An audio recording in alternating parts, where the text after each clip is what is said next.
It was always going to end this way, I think. I remember watching Arcane Season 2 as it came out. I was excited to see where this story would take me. I was ready to love it. I wanted to love it. I did love it. But all along, a little thought wormed its way up the back of my brain. Is it gonna stick the landing? Can it live up to the hype? Is that even possible? I got my answer soon enough. We all know how this season ended. A beautiful dumpster fire. Let's talk about that. Thanks to this show, your girl's burnt out. In my last video, I played up the whole feral rangent thing, expecting to be yelling for most of this video, but honestly, with how long I've been thinking about Arcane and working on Arcane videos, you don't get angry Muppet anymore, you just get tired Muppet. Hope that's okay. Don't worry, for those of you that like it when video essayists pop off, I'll be doing plenty of that, but I'm also just tired, man. So here's the deal. I'm giving myself permission to not talk about the stuff that doesn't interest me, or the stuff that people always bring up. So there's not going to be a huge focus on the corporate meddling, or the elimination of a ton of the writing team, or the shift to a more conceptual focus rather than a character-oriented one, or the fact that they didn't have or use the time that they needed to tell the story that they themselves set up. The point is that this is far from an exhaustive list. If I took the time to hash out everything wrong with this story, I'd be a desiccated husk of a Muppet with no light behind its eyes. Got it? Good. I've got 4 reasons for what went wrong with Arcane Season 2. This is number 1. Is Arcane Season 2 still a tragedy? By the way, if you try to take a shot every time I say tragedy in this section, you will die. A tragedy is not just bad things randomly happening to a character, they happen specifically because of the main character's flaws. Tragedy strikes when a character learns their lesson too late, or refuses to learn it at all.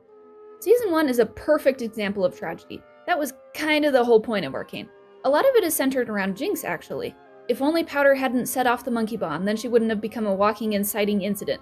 If only Marcus hadn't taken Vi, then Powder would know that she wasn't abandoned. If only Jinx hadn't attacked the council, then Zaun would have its freedom. It's all focused on characters giving in to their worst impulses at the worst possible time. The tragedy of Season 2 felt weird to me, though not in a way that I'm able to fully describe.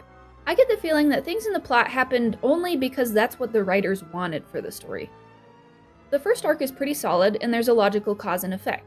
Arc 2 was very emotionally resonant for me, but it's also the point where the plot starts to fall apart. And Arc 3 just completely imploded. In Arc 2 of Season 2, we see Jinx, Vi, and Isha reunite with Vander, and they become a little family once more. And then they try to heal Vander by going to the commune. Things inevitably go wrong. And on paper, this arc looks like your typical character-driven cause and effect story. It is because Jayce put a new hole in Victor's head that Vander freaks out and gets violent. It is because Vander freaks out that Isha feels the need to save everyone. And it is because Isha had a self-destructing pyrotechnic for a role model that she decides that she's going to absolutely obliterate herself. But there's something about it that just feels so forced.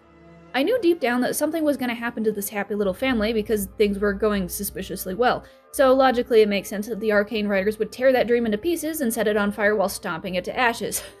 Because that's what the Arcane writers do. So if it's logical, why does it feel so forced? What, you think I have an answer? Just kidding, I do, kinda. One thing I noticed in episode 6 in particular is that a lot of the plot didn't center on flawed character decisions like a normal tragedy would. If anything, it was the opposite. The narrative reveals to us that Jayce was actually supposed to kill Victor to bring an end to the mind control apocalypse. Not that it matters, since Victor's inexplicably still alive afterwards.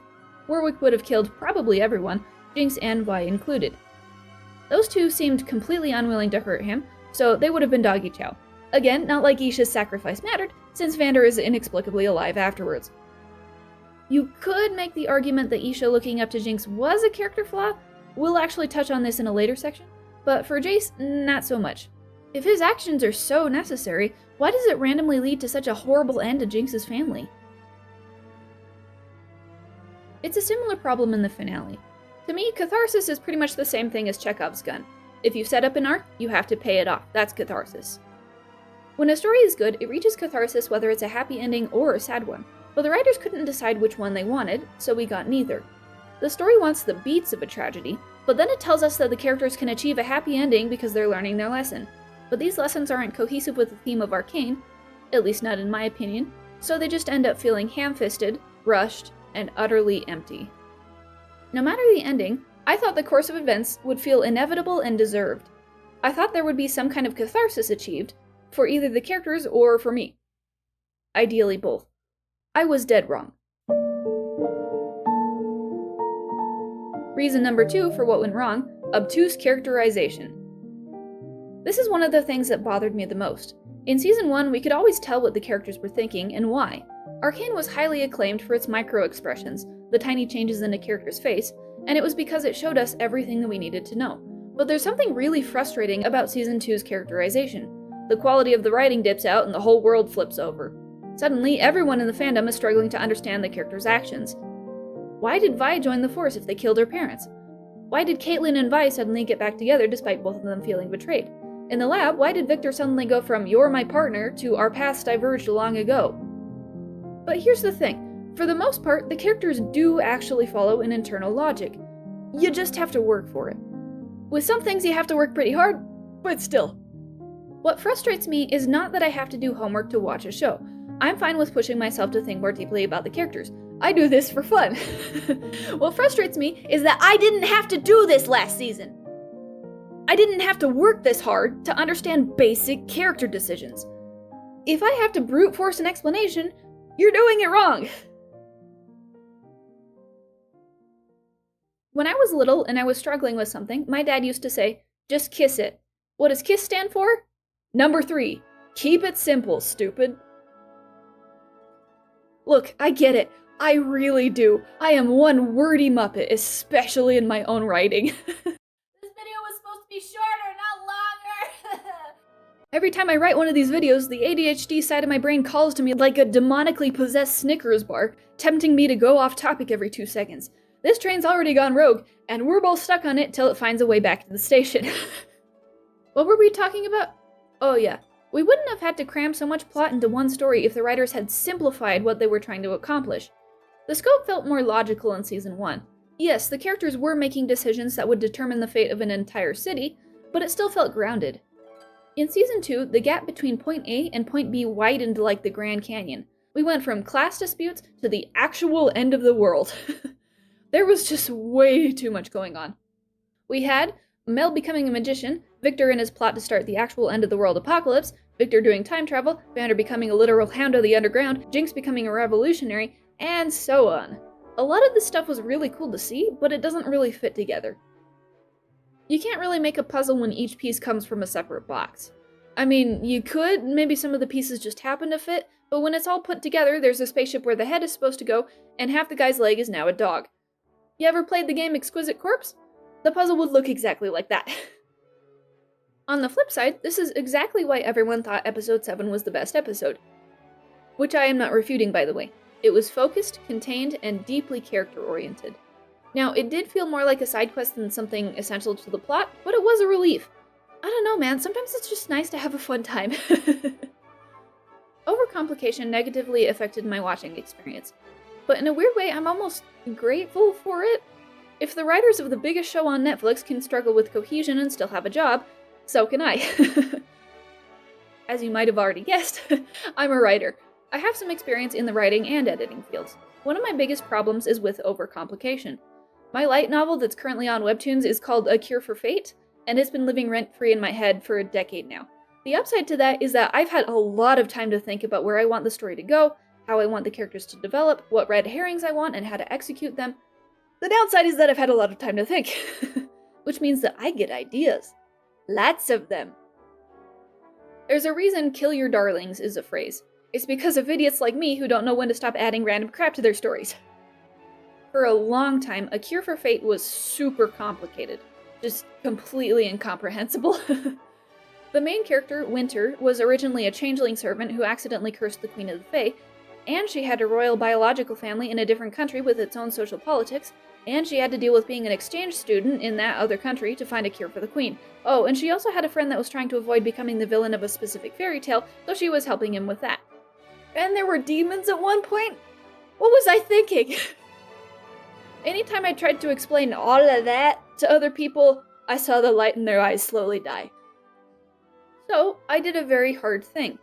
I took a good long look at all the stuff in my story. I asked myself, what are the most basic, most essential elements of this story? And it was only once I did this that I was able to parse out what this story was really about. I realized that there were several things that didn't contribute anything meaningful to the story. They were cool, I loved them, but they actively made the story worse. First off, no more demons. Obviously. Winter went from a fairy queen servant to the adopted daughter of a businesswoman. I also cut the entire subplot where she meets her birth family and becomes queen because I thought that that was a good idea at the time. Cutting all of that helped a lot. Now that Winter's mom was human, there was no need for the Fae race at all. At least, not exactly. Any historical evidence of the Fae is now hidden as background secret lore. These are all decodable clues, by the way. It's Linear B, and there's more lore coming in future scenes. I'm so excited. Anything that I cut, I put into a deleted scenes folder. That helped a ton because I get really precious with my work, and I want to keep it all. But if I make deleted scenes folder, then I'm not actually deleting anything, I'm just moving it to a box somewhere. Naturally though, I didn't cut every detail from my premise. If you remove every little quirk for the sake of being a plot machine, your story loses all of its personality. I thought about chopping the whole living in two countries thing, but that actually made the story worse. Winter being a foreigner actually informs a lot of her character. I also kept the concept that fairy tales repeat over and over in this world because that was literally the entire point of the story. Okay, I've spent enough time talking about what this story is not, so here's the final product. A Cure for Fate is a story about history repeating. It explores how the regrets of our past inform who we become in the future. In other words, A Cure for Fate asks the question, what happens when your worst nightmare comes true? Both Winter and her new friend Bren are destined to become the villains of their own story, and unless they face their history head-on, they will be doomed to repeat it. A Cure for Fate has taught me many things, and this is one of them. Too much time in the oven is just as bad as not enough. It's really easy to lose the plot. Literally. Just like a painter, sometimes you gotta quit honing in on all the tiny details and step back. Look at the big picture, revisit your outline, analyze your work, make sure that all of those individual details work together as a unit. If they don't, either change it or remove it. Because if you don't step back, you will reach the point of no return. You filled your story with so much stuff that it all melted into one big blob of crap.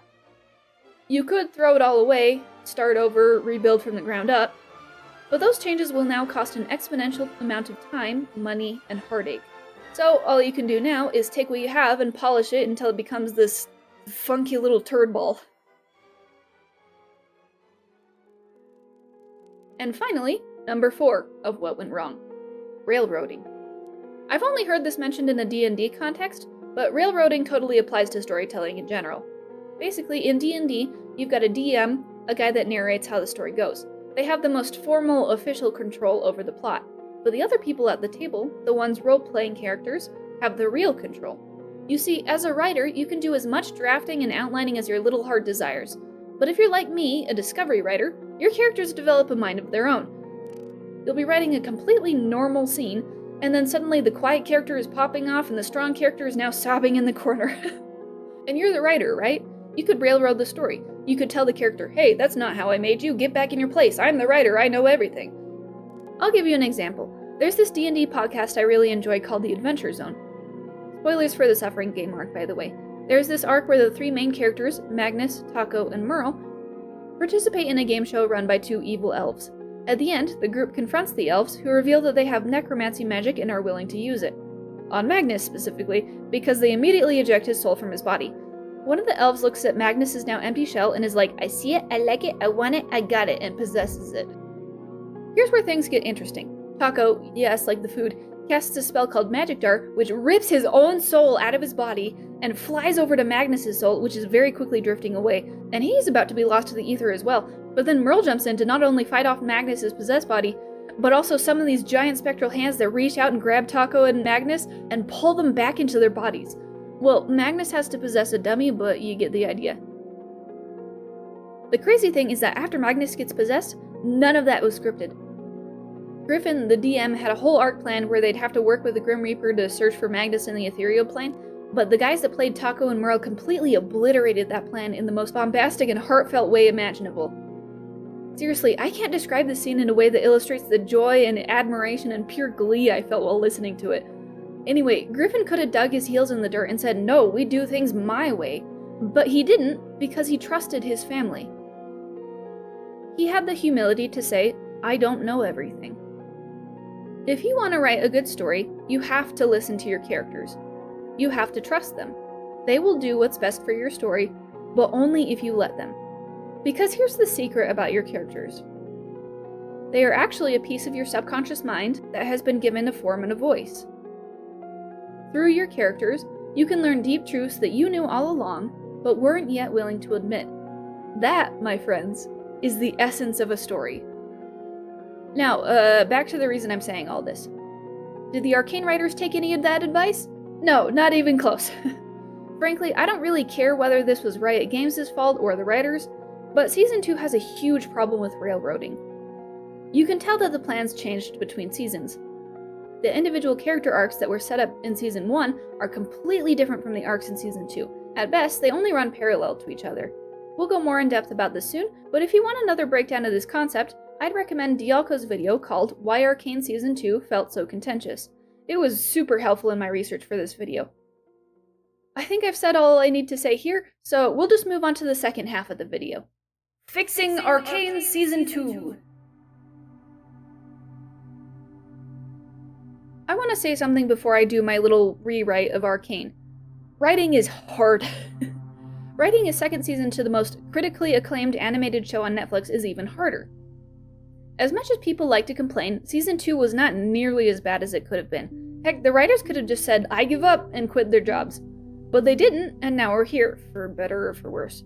So I'm not gonna come waltzing in and proclaim to the masses that I have everything figured out. I know exactly what changes to make and where, and I will fix everything! Here I am, your big fat hero! I'm the best, most smartest writer ever! No, I'm actually gonna go a little bit further and make a confession here. Season 2 baffles me in a way that I cannot describe.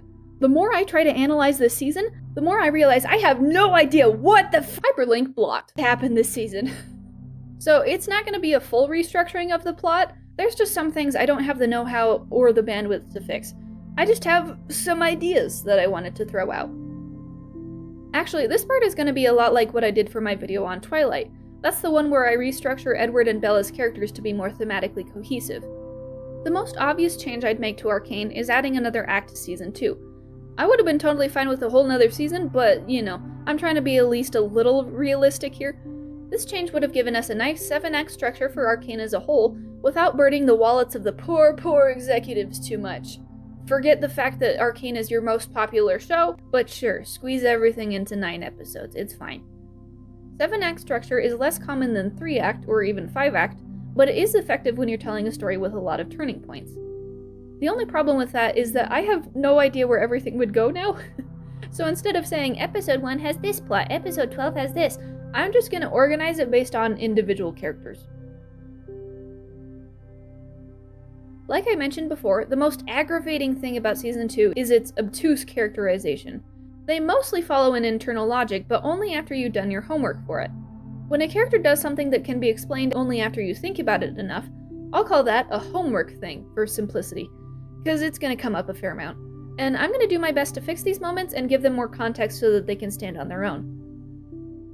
A lot of my rewrites center around the shifting identities of the characters and how they come to terms with that. When you're writing an ensemble cast, each character needs to be one facet of the theme. I think Arcane Season 2 was supposed to be about accepting change. In Season 1, the characters largely change for the worse. The bonds they made are tested and even broken. Season 2 has the characters changing for the better, or at least that was the idea. Those bonds are then reforged because of this positive change. Perhaps my edit of Season 2 could flip that around a bit. The characters don't become better characters first and then bring positive change. Instead, the characters are accepted for who they are first, and then they change for the better. When the characters feel like they don't have to change for someone else, they become better and more connected as people. That idea might evolve as I'm writing specific characters, but that general idea will be the anchor for my rewrite. As I've previously mentioned, the character arcs all feel kinda separate from each other, so I'll make a few tweaks to weave them together a bit better. I won't be able to fix the problem entirely without making massive changes, but the goal is improvement. The last thing I'll address is the ending, and where the characters end up emotionally. The ones that are still alive by the end just feel so empty. Mel, Vi, and Ekko lost their entire families and are left with basically nothing to show for it. It almost feels like there was no point to their suffering at all. I mean, Vi still has Kate, and I assume Vi and Ekko still talk, but I can't shake the feeling that they didn't get a true catharsis. If nothing else, that's all I want to give these characters that I love. Catharsis. It doesn't mean they need a happy ending, we just need some kind of emotional resolution. I think it's fitting that Jinx goes first.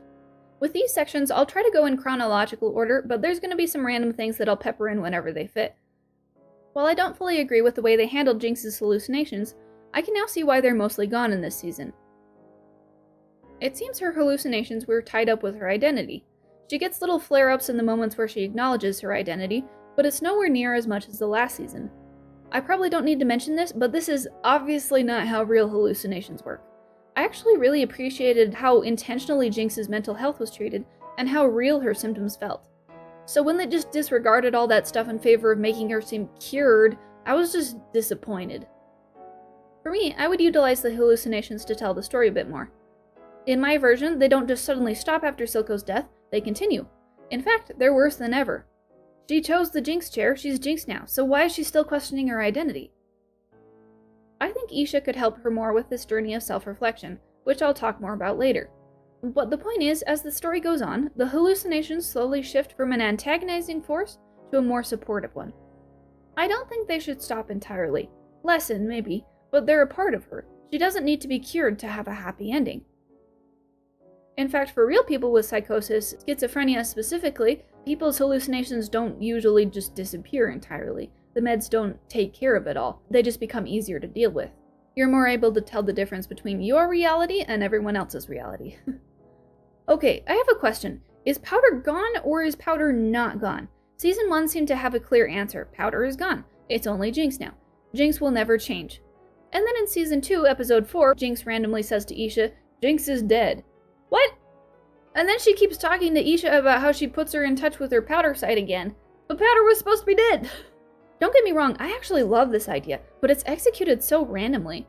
I'm actually gonna hone in on this idea for her arc. She lives out what she thought would be her best life as Jinx. She's continuing to blow things up, take down rival chem barons, the whole 9 yards. She takes an active role in Zaun's violent revolution because it's the most direct way to wreak havoc. But there's this little feeling she can't shake. I should be happy. This is what I wanted, isn't it? So why am I so miserable? And these thoughts continue in the back of her mind. I'll finish what's left of my family, she thinks. That'll fix it. Then I can be the Jinx I was always meant to be. And then a little lamb falls out of the sky, and a feeling sprouts inside her that isn't yet able to take root. But she goes through with the plan. And it goes horribly wrong, which she should have guessed considering that that's how all of her plans go. After all, she's a Jinx, right? Her sister is not dead, and neither is she. So she's forced to pivot. She bonds with Isha, becoming a caretaker for her. And it's this new responsibility that helps her see a different way. A new thought, a tender sapling, sprouts in her psyche. Maybe I don't have to be what others made me. Maybe, just maybe, I can be someone else. She starts pulling away from the revolution, to Isha and Sevika's disappointment. Isha starts going out more, going behind her back to do what Jinx will no longer do. But being the face of a revolution is what others wanted. It's the label someone else put on Jinx. And she's done with labels. Yes, Jinx has stopped going by Powder. She will never refer to herself by that name again. But maybe she stops going by Jinx as well. I don't know what her new name would be. I don't even know if she finds it by the end. Maybe that's why she escapes Zaun, to find out who she really is. Going back a bit, I think the moment she officially quits the revolution is when Isha dies. She initially does it because she's at her lowest point, but eventually it could be a way for her to pass the torch to someone else. Maybe she passes it to Sevika. That's a solid choice. But maybe that's also how she starts working with Ekko. No idea how well that would go, considering that she's tried to kill pretty much every one of the Firelights, but it's an interesting idea nonetheless. The Firelights have a different way of achieving peace for Zaun, so maybe they also open her up to a non-violent way of life. Anyway, the last change I'd make is with timing. Instead of having her completely fall apart and build herself up again right at the end, we pushed it all to the middle. The midpoint is now where Isha sacrifices herself, and then she has her Dark Night of the Soul right after. Then the story has time to explore the ramifications of Isha and Vander's death and what it means for Jinx. It also gives her more time to rebuild that rapport with Ekko and Vi. This is kind of random, but I might have actually kept Vander dead after Isha explodes him. Because if he just wakes up again, then, what was the point of Isha's death? And maybe that was the point all along, but, Let's talk about Isha for a minute. Jinx holds a ton of guilt about the state of her family. In her mind, everyone who gets close to her dies because she's a Jinx. And some part of her continues to believe that for a while after Isha's death. But eventually she comes to a realization. Isha's death was a wake-up call. When Isha chose Jinx as a role model, she not only took on her blue braids and love of art, but some of her personality as well. Isha died from an explosion, the exact same way that Jinx has been trying to die all along. That same spark of reckless self-sacrifice ignited in Isha, and she could only watch as they burned her little girl from the inside out, like a star-gone supernova. Jinx's self-loathing has now not only consumed herself, but Isha too. And unless she wants the rest of her loved ones to go the same way, maybe it's time to make a change. Because her family loved her, and, as she's starting to realize, they still do. Isha didn't just lose her life because of Jinx, she gave her life for Jinx. Despite everything, Vi keeps coming back for Jinx, and so did Vander, and so does Ekko. Maybe their love for Jinx is not a flaw that sealed their fate, but a gift. Maybe instead of running from their memory, she can honor it. She can cherish the gift of life that they gave her, not throw it all away in a glittery, wasteful explosion. There's a part of the song Wasteland that I think describes her revised arc really well. I'm not ready to face it, don't go saying goodbye. There's a beauty in changes, and I want to try. This world is a wasteland where nothing can grow. If it weren't for you, I'd be here all alone. There's a couple more lines, but it ends with, "Don't let me go." Up until this point, Jinx has been crying out, "Please, let me go." But now, she's finally learned to take life by the horns and hold on for dear life. For the ones she's lost, for the ones she has left, and most importantly, for herself. In episode 9, Jinx tells Vi, "I'm always with you, even when we're worlds apart." She says it again when she releases Vi's hold on her and Vander. This implies that Jinx was already secretly planning to fake her death. Let's utilize that. At the end, Jinx decides that the only way to know who she really is to remove herself from the cycle. She leaves on to make a name for herself. Literally.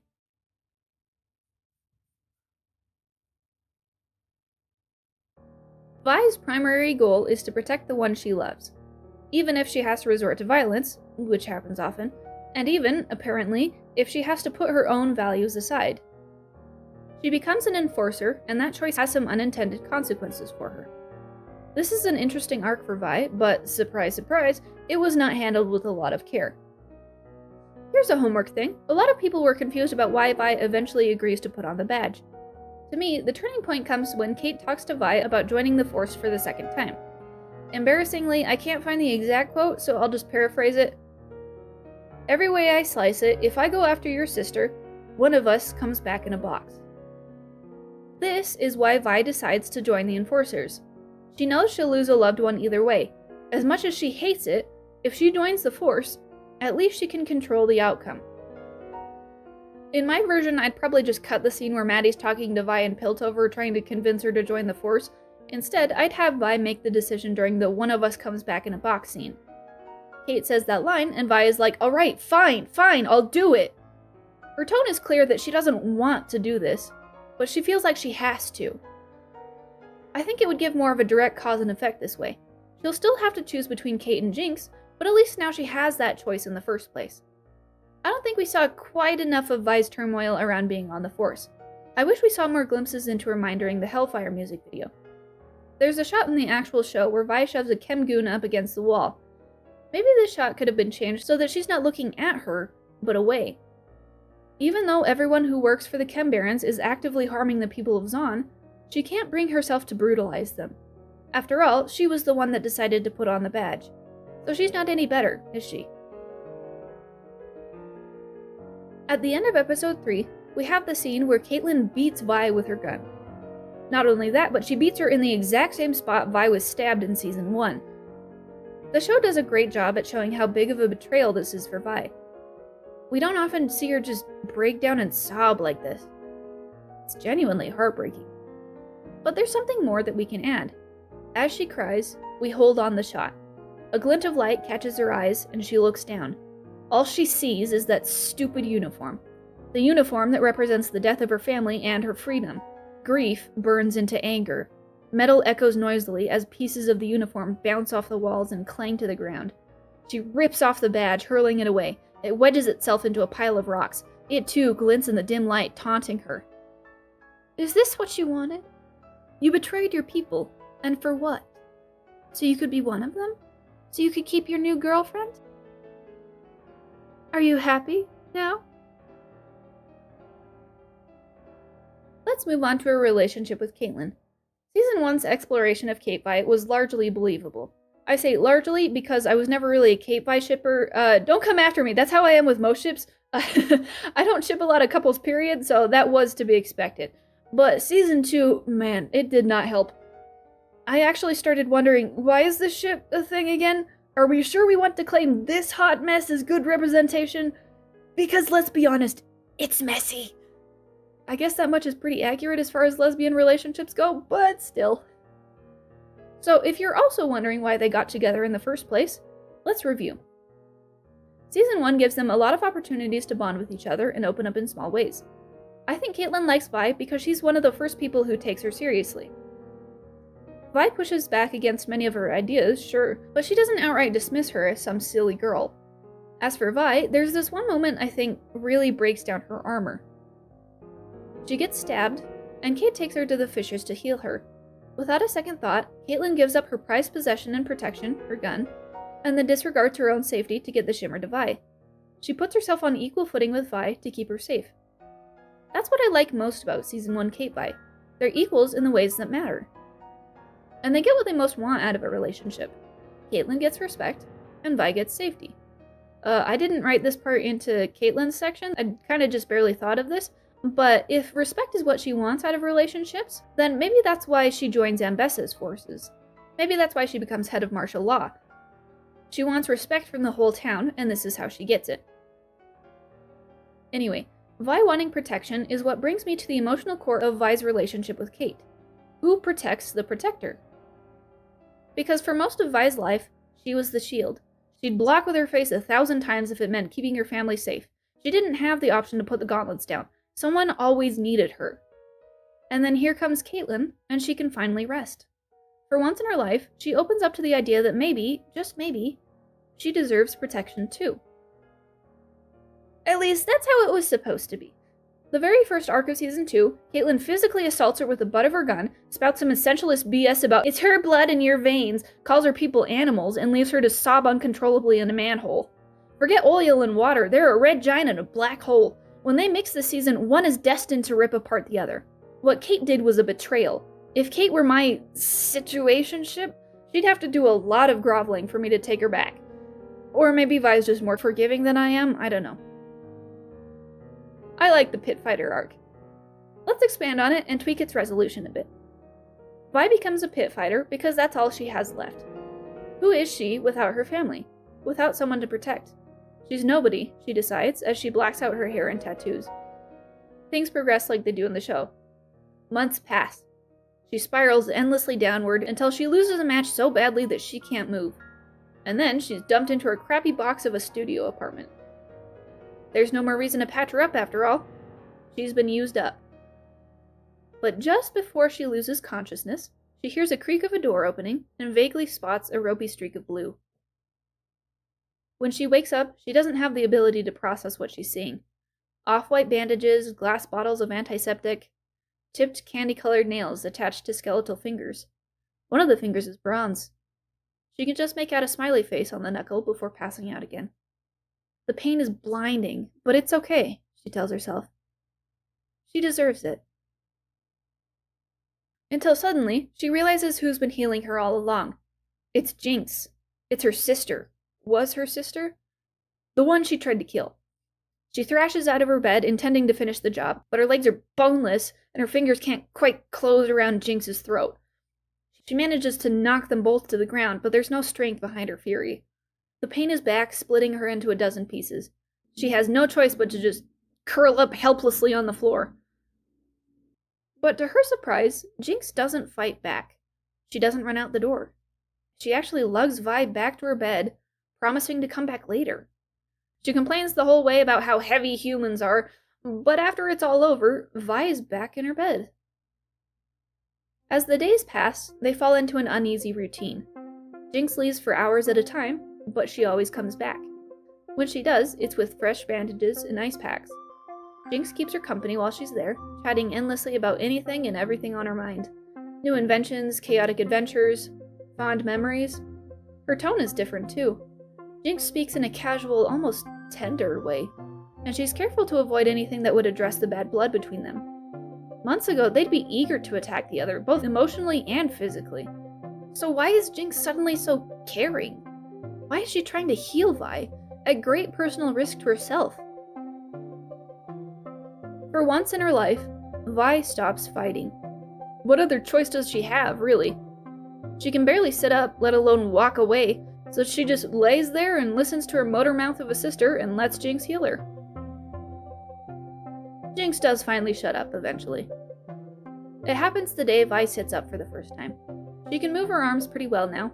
Her legs are still working on it though. "Why are you doing this?" Vi finally asks. And Jinx makes some snappy comeback, racing around the truth. But Vi just stares, silent. And so, finally, Jinx opens up. "I get it, now. Why you left me home on that job. All this time, I thought it was because I was weak. But that's not it, is it? After Isha fell into my life, I realized something. It's stupid how obvious it was. You just wanted to keep me safe. There was a time you'd do anything to protect me." Vi's eyes cast downward. The subtext is there. Could we ever go back to that? But Vi can't bring herself to respond, which seems to be enough of an answer for Jinx, who chuckles darkly. "Never thought it'd be my turn, but here we are." She stands up and walks out. But before the door shuts, her words ring out through the tiny room. "Family is always worth protecting. You taught me that." And with that, Jinx stops showing up. Vi slowly regains her range of motion, but she can't stop thinking about Jinx. She swore to preserve Powder's memory by ending Jinx, but is that even what she wants anymore? Did she fight Jinx because that's what she wanted, or because all she knows how to do is fight? Jinx has changed, once again. This time, it seems like she's changing for the better. But even if she hadn't, would she have been beyond help? Is there really hope for her? For us? Family is always worth protecting. Maybe neither of them are ready to stop being a family. After this, it doesn't take long for the sisters to reunite. When Jinx does come back, it's with an invitation. Vander's back, and Jinx needs her help to find him. And this time, Vi's ready to accept. That was meant to be a short summary, not a 700-word fanfic. What I was trying to accomplish with that scene was, 1, getting Jinx and Vi to bond a little more, and 2, putting Vi in a spot where she can't fight. And this is what gets her to see a different side of Jinx.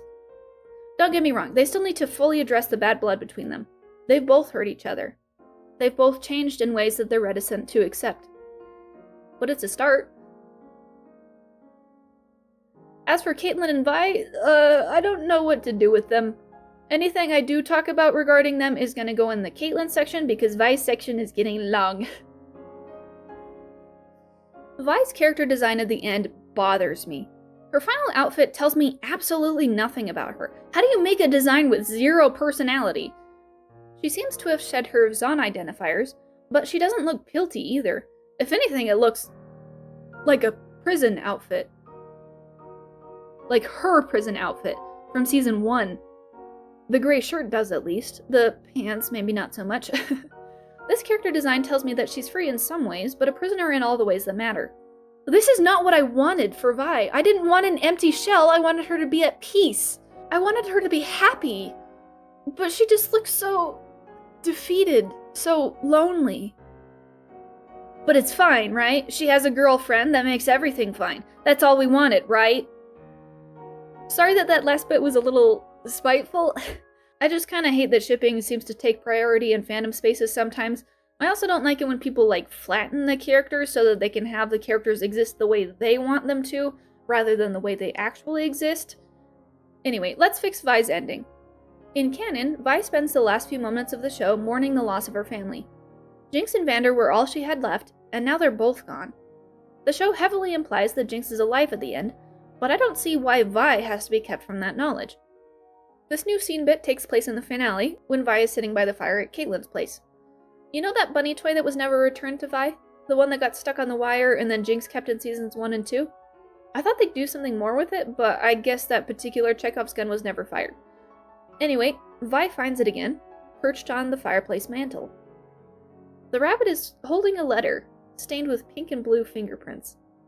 The letter in my rewrite goes something like this. Vi, I'm sorry for leaving like this. I had to make the world think I was dead. You probably won't see me for a long time, but it's like I told you. We'll always be sisters, even when we're worlds apart.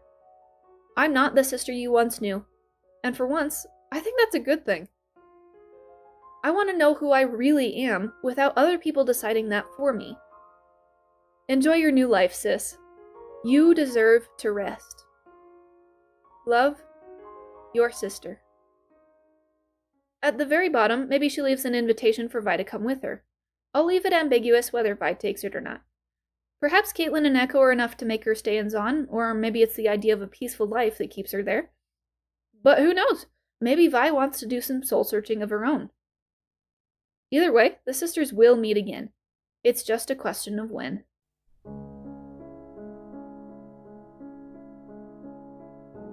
Like I mentioned in my last video, a lot of Caitlyn's decisions make sense in Act 1. She's dealing with a lot of different traumas, like getting kidnapped while naked, powerlessly watching someone blow up her mom, watching someone blow up her people at the memorial for her mom, and also, obviously, grieving the loss of a parent. So it makes sense that she's making some really poor decisions. This is all a perfectly fine setup, but the payoff was terrible. At no point does Caitlyn specifically revisit the fact that she committed a war crime by gassing the citizens of Zaun. Yes, I do understand that the Geneva Convention doesn't necessarily exist here. Does pointing that out to me make her actions good somehow? And yes, she was gassing random citizens too. Correct me if I'm wrong, but those don't look like Kimberin lackeys. Those just look like regular people. The show tries to prove to us that she's addressed the deep harm that she's caused to Zaun and to Vi. But every gesture she makes is performative. She can talk all she wants about how nothing can undo my crimes, all of my reparations couldn't fix what I've done, but I wasn't asking her to fix it. I was asking her to make an effort. And just to clarify, I do not hate Caitlyn. You can critique a character's writing, and you don't have to hate them to do it. Just letting you know. I've met a lot of Kate Vi fans, and a lot of them are scary, so yeah, don't kill me. Anyway, I don't think a couple words are enough to make reparations. Honestly, I think it'd be interesting if she was put on trial for her crimes. After all, she was the head of a police state who enacted even more police brutality on Zaun than the previous chief. She poisoned Piltover's own citizens and closed borders. She's not the only one to blame, sure, but Ambessa's dead. Ambessa can no longer be held accountable for her crimes. I actually really appreciate the Hunger Games trilogy for this reason. At the end, Katniss gets put on trial for being a revolutionary and killing Coin. She gets pardoned because she's deemed legally unfit for trial, but the important thing was that Suzanne Collins went there. If Hunger Games can do it, so can Arcane, or at least mention that there was a trial, or that a massive donation was made to Zaun's air purification department, something, anything. If you're not gonna do that, at least let her and Vi step down from the police force by the end. I would have done that regardless. It's not like Vi wanted to be there in the first place. She was just there because Caitlyn is all she has left. Well, she does have Ekko, but this story seems to forget that. And maybe they did retire from the Force, but the show gives no indication of that, so I can only assume that they didn't. K.I.S felt super rushed in arcs 2 and 3. I'm not gonna lie, I can only do so much for this ship. Then again, I don't think a ton needs to be done. We just need more scenes that show them slowly rebuilding their relationship. I'm sure there's a world where it's possible for them to reconnect, but strangely, I think Kate's choices are even harder to ignore than Jinx's. I mean, I guess it makes sense. Jinx and Vi are sisters, they've known each other their whole lives. Kate and Vi has known each other for, what, 2 weeks? All that for a girl. Jinx is destructive and played a part in killing Vi's family. That is a lot to unpack. But not only did Kate turn her back on Vi when she was at her most vulnerable, but she also straight up betrayed her. She even got Vi to betray her own values. That feels personal. I just don't know if there's any coming back from that. I could maybe get over everything else, maybe, but I cannot get over the fact that Kate physically assaulted her partner. That is not the action of someone who loves you. If your partner physically or emotionally harms you, the right thing to do is to leave them, not give them another chance. Do it safely, obviously, but things only get worse from here. Trust me. If there is hope for Caitlyn and Vi, it would take a lot more than what we got. It would have been easy to expand on the scene where they reunite. That's episode 5 or 6, I think, in the Valley cave system thing. It's clear that they talk for a while longer than what we see, but it wasn't shown, so it effectively does not exist. I get that making that scene longer would probably make the pace drag, but you could at least flash back to it at one point. That would have been the best place for them to address the hurt between them. And hey, I'll give Kate Vi a little grace here. I think the shift from Act 1 to Act 2 is another homework thing. For one thing, it's been a while since they parted ways. I don't know how long, because Arcane never tells us how much time is passing. Ever. Maybe time has naturally softened some of Kate's opinions. More importantly, Kate never fully bought into K.I.S.'s ideology. Every scene we see of vampire dictator Kate, she's pushing back in some way.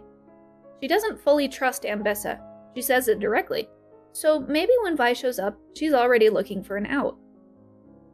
Okay, we gotta talk about the jail scene again. This decision gets worse the more I think about it.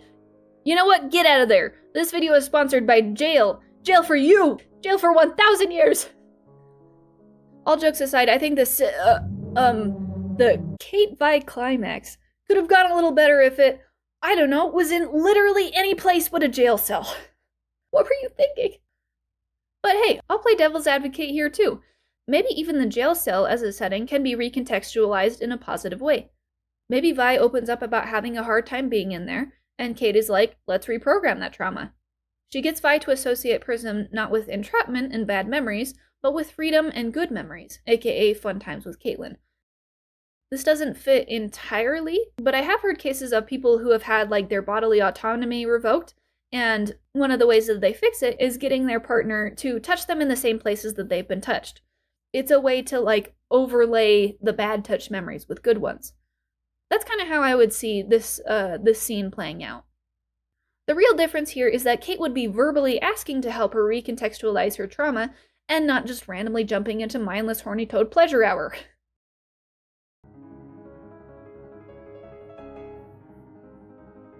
I'm not really sure what to do with Ekko before the midpoint, and neither did the writers from what I can tell. For most of the season he just gets shafted, poor boy.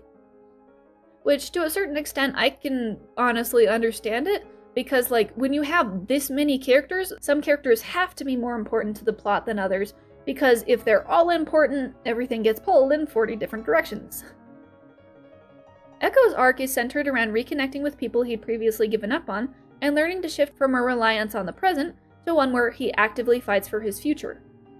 The show already explores this, I'm just going to be giving it more space for that concept to breathe. To me, it makes sense to intertwine his arc more fully with Jinx, so that fewer characters are going on completely separate journeys. That's actually another reason the show felt shaky. Season 1 had like one A plot with the Zonites and then one B plot with the Pilties, and then it blended them together. Each plot was directly intertwined, they affected each other. Season 2 had a separate plot for each character, and so it was like an A, B, C, D, E plot. Not great. In the last canon episode, there's something missing between Ekko saving Jinx and the two of them joining the final battle. We needed more of a discussion between them. The way they shift alliances is way too quick. The last time Jinx saw Ekko, he bashed her face in at the bridge before she could shoot him, and then she blew them both up, both at the bridge and in her little propeller lab.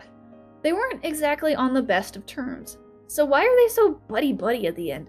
After Ekko talks Jinx off the ledge, we need to see Jinx gaining an understanding of why Ekko suddenly wants a relationship again.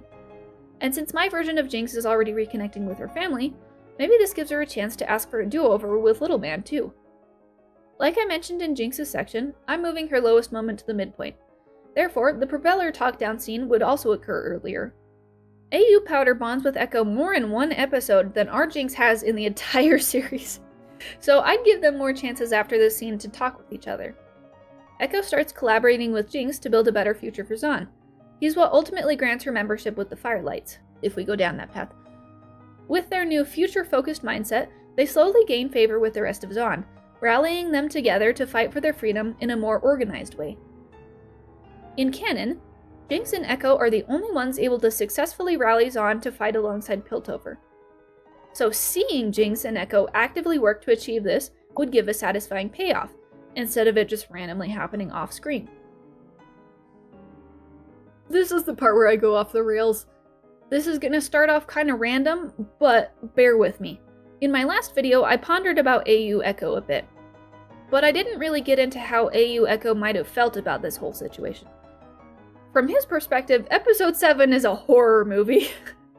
He gets possessed by a different version of himself, who walks around wearing his skin as a suit, kissing his girl, and almost torturing all of his relationships by acting weird and shady.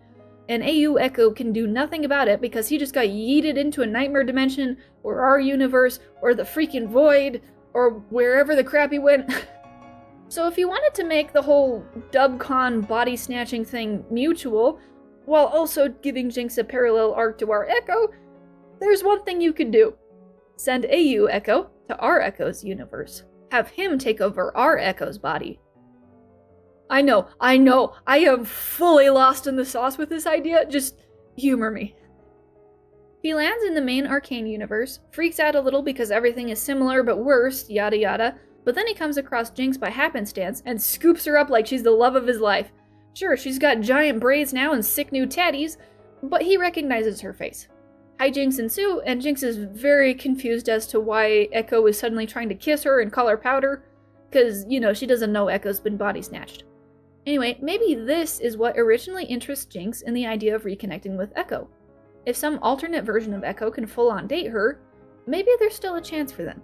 They did always have a lot in common, after all, with their love of inventing and art, their shared experience as Zaunites, and their hatred for what Piltover represents. Not to mention they were childhood friends. Now, is any of that a good idea that I'd use in a final product?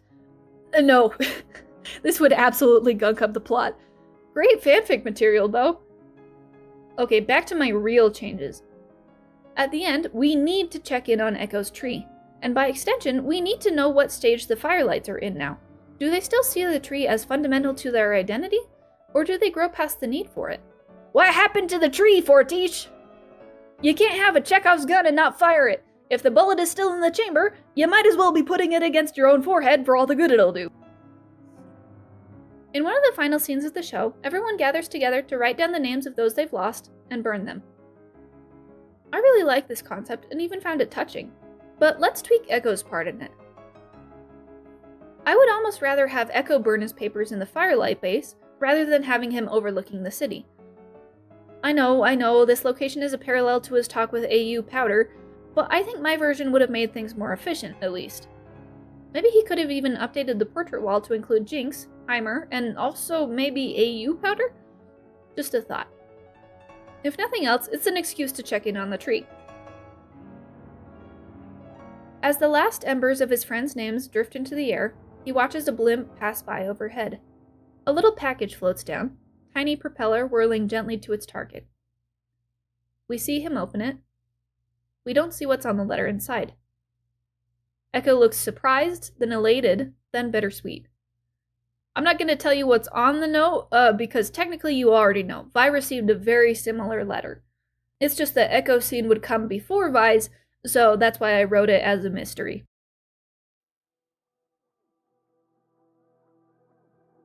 We are on to Viktor.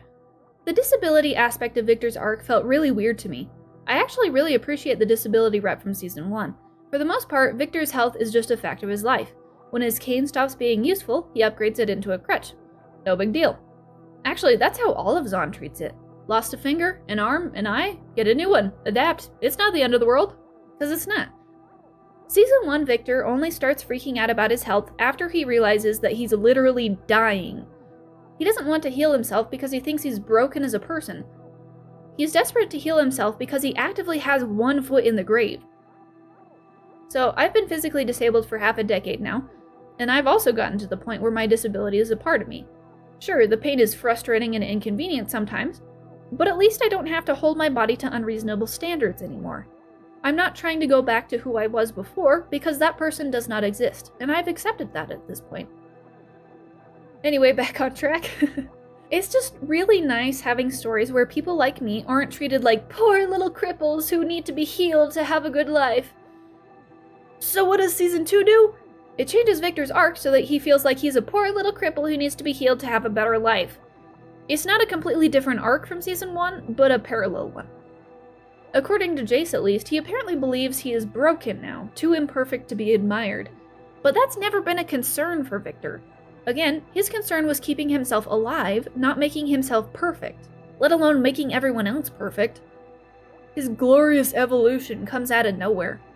Unless you factor the Hex Core's influence on him.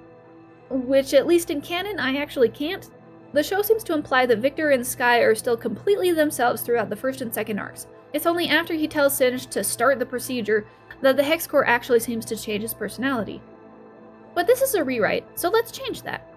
I think it would have been more engaging if Viktor had to fight more to keep his identity. One idea I had starts at the very beginning of Season 2. Maybe when the council attack happens, he has a conscious choice to make. Instead of just straight up dying, he's just alive enough to decide what he wants. He knew his quick death was inevitable, but does he want it to come now, when he can still squeeze a bit of life out of the tube?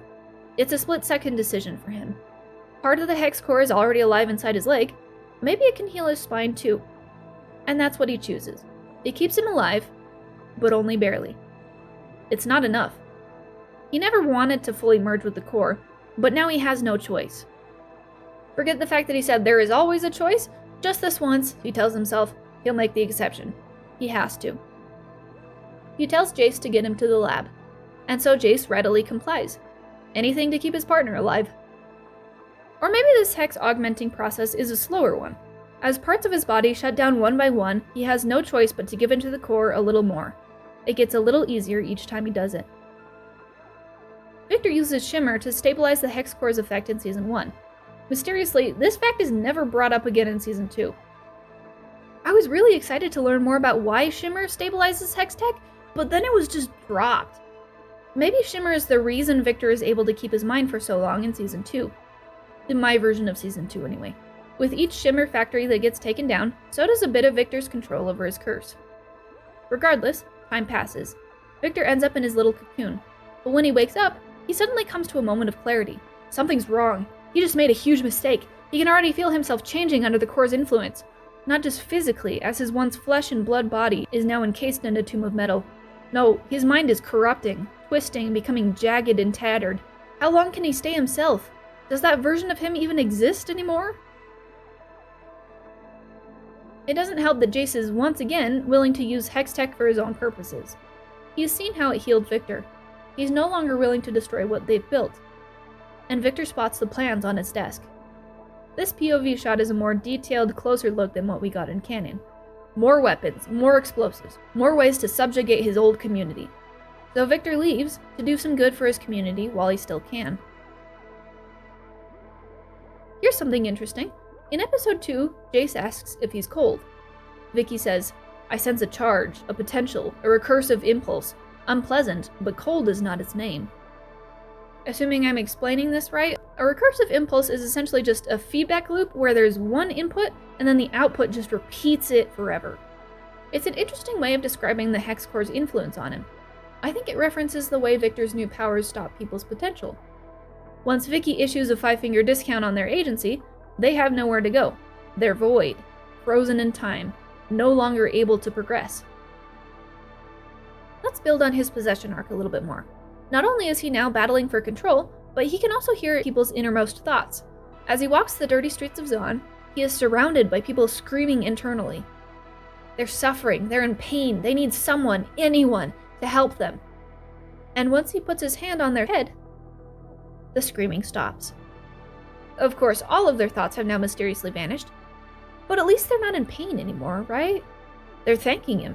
Sky, or at least something wearing her face, is nodding approvingly at him, so he must be doing something good, right?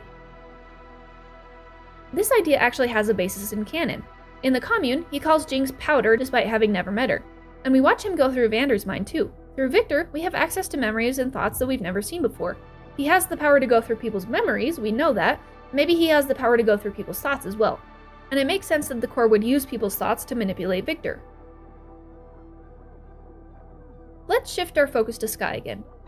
On the one hand, it makes sense that the real Sky could be in the Hex core. It did absorb her body and soul. But also, I totally thought the core was just imitating his idea of her to manipulate Victor. The show seems to reveal by the end that it really was Sky. But I think it would have been more interesting if the opposite were true. Maybe instead of the "I will miss our talks, no you won't," it was more of like a "Wait, you're not Sky? You were never Sky." His last thought is about how the core used him. It played him like a chess piece, and now he's playing directly into its plans by giving up his consciousness. Did he ever have a choice at all? Our paths diverged long ago. Victor's arc with Jayce feels kind of wishy-washy. He says that, but then a few scenes later, he's suddenly like, "Let us once again do this as partners." This is after Jayce tried to kill him, by the way. You'd think that'd be enough of an answer. And then he gets butthurt that Jayce won't join him, even though he was the one that left in the first place. Honestly, I struggled to restructure J-Vic's arc. I couldn't quite figure out what Jayce's arc was supposed to be, and as it turns out, I wasn't the only one. In this post on the screen, Reddit user NinjaNew poses the question, and user Joe Nightshade gives a great answer. It turns out that J-Vic needed to learn to accept their mortality. Victor's specifically. I thought this felt like another random parallel arc at first, but it actually makes sense in the greater scheme of Arcane. Arcane Season 2 is about accepting change, and there is no greater change than death. Jayce breaks his promises with Victor over and over again because he cannot bear the thought of letting Victor go, of letting him change so completely.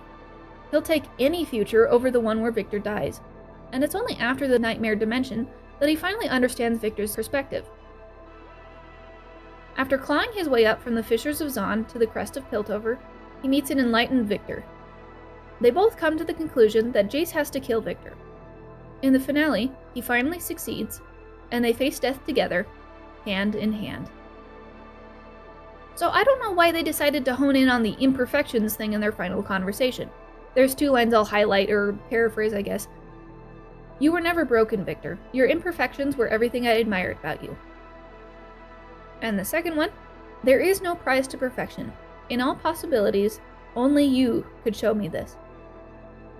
Their arc was never about accepting imperfections. Not really. Not in a way that felt natural. If the writers had instead focused their lines on accepting death, I think it would have made it more cohesive and powerful. One last thing before we move on. I'm not sure I would have used Victor as the big bad. He could still be allied with Ambessa at the end. In fact, that'd be a perfectly fine decision. But I would have Ambessa be the final boss. She still brings in Noxus's forces, so then Piltover and Zaun still have a common enemy to fight. I think this would be a more direct link to Season 1's class conflict, given that Ambessa was already a political threat. Or maybe the finale would be something entirely different. Maybe Piltover itself is the final boss. I don't know.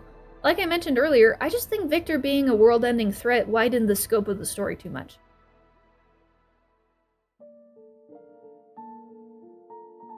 I have an idea. What if Mel's powers had fully awakened much sooner? What if instead of it happening with the Black Rose, they awakened during the council attack? Half her council is dead, but she's fine. The only outward change is that her tattoos have evolved somewhat, though not to the extent of her final design. As she tries to fulfill her duties in the following days, she experiences these bursts of magic that she can't control. Sometimes they're helpful, like maybe she subconsciously throws up a shield during the memorial attack. Other times, it seems completely random. She feels a spike of anger and Sallow's wine glass explodes. This careful, controlled persona she's developed over the years starts to dissolve. As much as she tries to keep them hidden, people are starting to whisper about these changes. They start to wonder if she's still capable of being a councilwoman. Even her own mother is acting strangely, pulling away, staring at her golden markings when she thinks she isn't looking.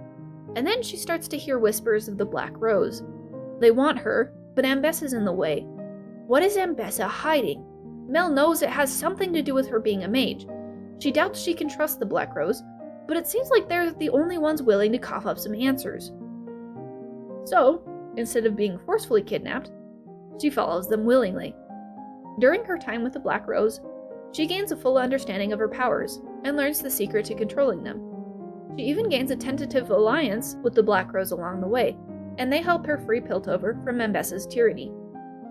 I would have to be careful to maintain the balance between the heroic and the villainous actions of the Black Rose. The show suggests that the Black Rose is not a benevolent, naturally helpful ally. They killed Allura simply as a show of force, they played a part in Kino's death, and they seemingly only help Mel because she's one of them now. They have something, or rather someone, to gain from it. I wouldn't want to lose this in a hypothetical rewrite.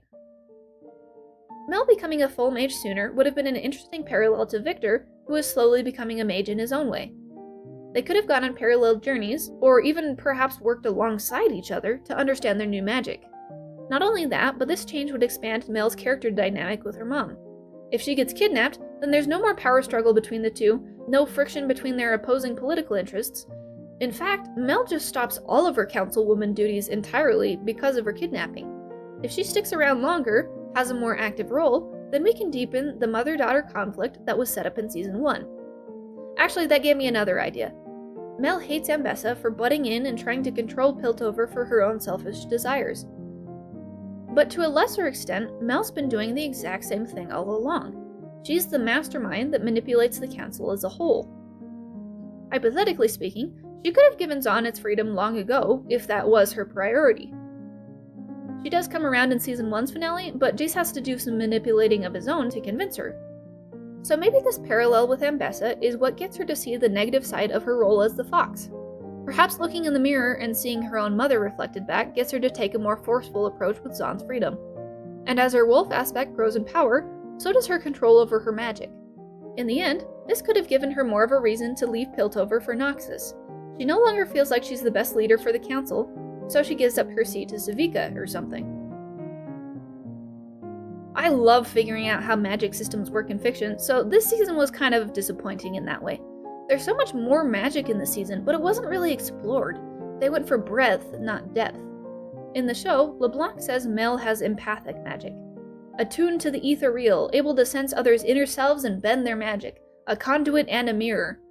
Half of that feels like filler words, but okay, we can work with that. We don't really see a lot of Mel playing around with her new powers. They're either dormant or she has full control over them.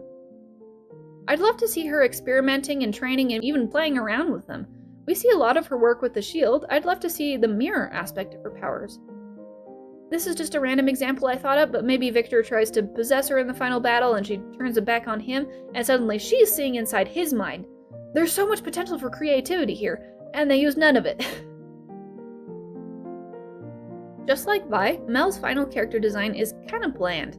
She's got a cool new hairstyle, her tattoos wrap around her skin in a dynamic way, but her outfit is just really freaking boring.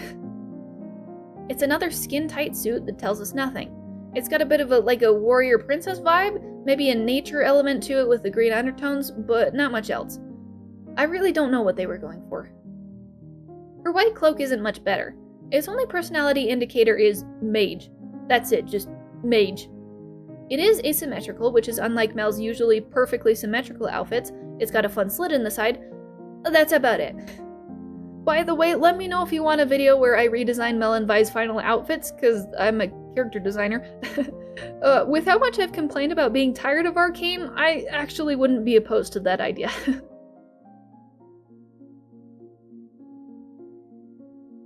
Isha. I really don't know what to do with her. I think it all hinges around the sacrificial lamb aspect of her character. sacrificial rabbit. I can see arguments for keeping her death in or cutting it out. Ultimately, I think I'm gonna go with the former. I kinda wanna make the canon work without having to make massive changes. I already mentioned this in the last video, but I'll mention it again. I wanted to see more of Isha using sign language. You could easily put subtitles at the bottom to translate it. Maybe we could have gotten a flashback. Isha's in the mines with the other kids, and they make their own version of sign language to communicate with each other. And then Isha teaches it to Jinx. Okay, there is an elephant in this room and it is squishing me. It feels like Isha only died to solve a logistical problem. Jinx needs someone else to lose that'll take her to her lowest point, and they don't want to have to deal with her in the finale, so pop goes the weasel! Yay! In hindsight, that was a terrible, horrible metaphor, because now I'm thinking of Isha as one of those, like, scholastic pens where the eyes bug out if you squeeze them. And that is a horrible image for a child, so we'll just... But, at the same time, I can't fully discount the decision to kill her off. For one thing, Isha's death genuinely moved me. I mean, I cried both times I watched that scene, and then I cried on camera, despite the fact that I despise crying. So, the fact that I had so many emotions about it means that they did something right. If you want to know what that something was, check out like the 30-minute mark on my last video. Anyway, for another thing, if handled properly, Isha's death could have been a genuinely good wake-up call for Jinx. And I know I just harped on not using characters as a vehicle for someone else's character arc, but I also think that's always been the point of Isha existing. On a writing level, technically every character is only there to fulfill the main character's arc, but you can do something to make that character still feel like a real person. Currently, Isha's only conflict is external. Isha wants to make a change, Jinx doesn't let her, and then she does make a change. Repeat until she dies. But giving Isha more of an internal conflict, perhaps between her desire for action and her desire to just sit there and enjoy being a kid, or maybe her desire for action and her fear of what will happen, that might have helped her feel more rounded. Perhaps she's not an aspirational character, but a genuinely tragic one, as in, she gave in to her worst impulses and took the wrong lesson from Jinx. And it's not fair that Isha went out this way. And maybe that's the point. The only thing Isha's loved ones can do now is to be better for her. To work together to free Zahn, just like Isha always wanted.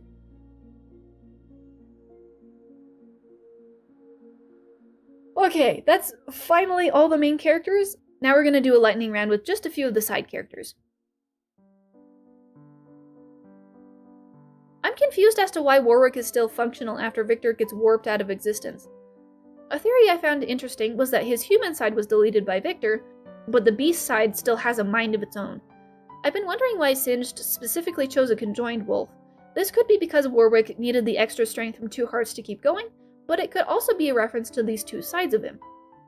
Then again, perhaps the point of converting Vander into Warwick was symbolizing the fact that Vander was always the wolf in some way.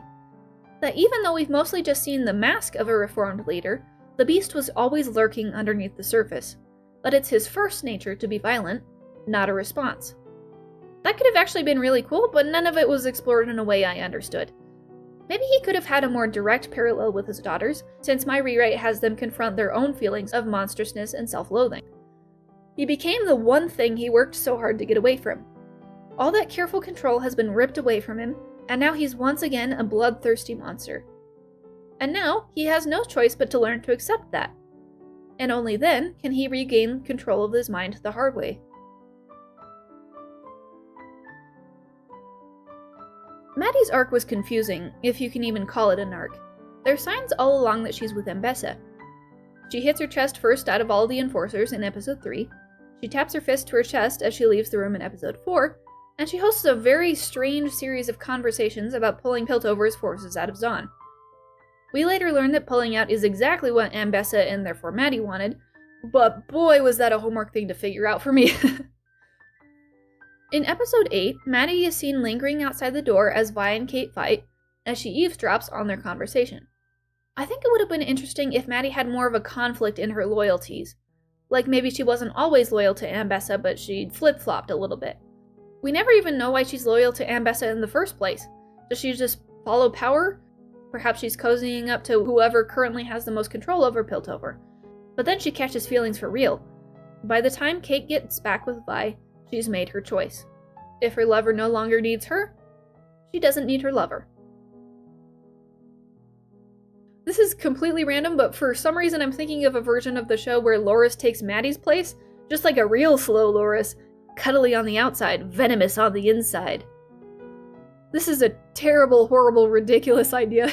Given that Loris opposes both martial law and Ambessa, I'd have to do a full personality swap, and also probably make Loris a girl, but I still had fun thinking about it. I have another random idea for her character. I thought for an embarrassing amount of time that Maddie was Marcus's daughter. Turns out she's just a random redhead. But what if Maddie was Marcus's daughter? That could have given her an arc that wasn't centered around Ambessa. Maybe she joined the Force to honor her dad in some way. Maybe she turns on Kate for daring to include a Zonite on the team. Or maybe she's only there to avenge her father by taking down Jinx. I don't know, but I feel like it would have been more interesting than what we got. Realistically though, I would just cut her arc entirely. She could have been given only as much significance as Vander lookalike and Fishboy Medic, and would have actively made the show better.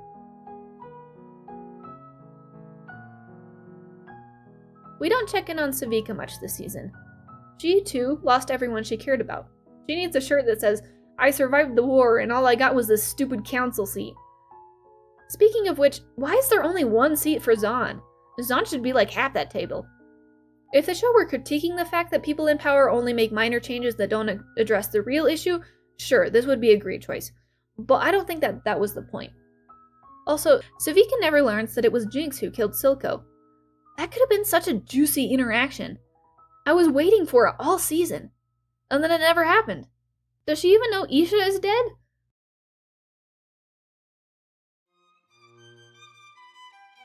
I'll keep the conclusion short. I'm tired. You're probably tired too. There was a lot that went wrong with Arcane's final season. Too much for my dried-out husk of a brain to comprehend. In order for this season to really work, it needed a combination of things. A complete restructuring of the outline, for one, scaling back or even outright chopping out certain concepts, and refocusing on who these characters really are. Not exactly an easy thing to do. But when this is the final product we received, it's a little late for total restructuring. Only thing I can do now is polish a turd. The canon characters of Arcane will never be at peace. The least I could do is try to set them to rest. Give them catharsis. They deserve it. Now if you'll excuse me, I'm about to take the fattest nap of my life! You should too, you need it. Okay, bye!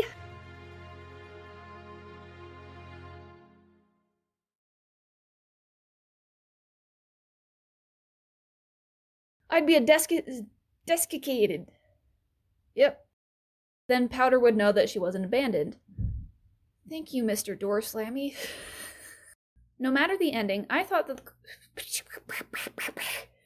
I'm either gonna turn into a beatboxer or Daffy Duck. Donald Duck, oh gosh. No, I might turn into Daffy too. She bonds with Etha.